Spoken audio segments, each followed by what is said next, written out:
తను 10వ తరగతి ఫస్ట్ క్లాస్ తెచ్చుకుంటే సైకిల్ కొనిస్తానని నాన్నగారు అన్నారు. తను స్కూల్ ఫస్ట్ వచ్చాడు. నాన్న, నాకు సైకిల్ కొనిస్తానన్నారు కదా, సైకిల్ ఏది అన్నాడు తను అమాయకంగా.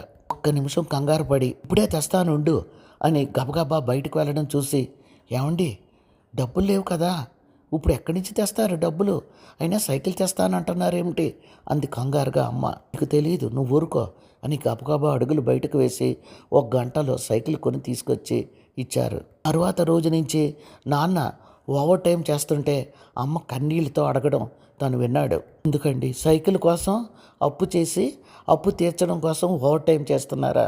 తను వాడికి తెలియక అలా అడిగాడు. వాడు అడిగినవన్నీ అంటారా? ఈ అమ్మ అనగానే, కొంటానే, కొడుకు ఏదడిగినా తల తాకట్టు పెట్టి కొంటాను, నీకెందుకు బాధ అన్నారు కోపంగా. అప్పుడే తను ఒక నిర్ణయానికి వచ్చాడు. నువ్వు పెద్ద అయ్యాక పెద్ద ఉద్యోగం చేసి మా నాన్నని తన దగ్గరే ఉంచుకోవాలి.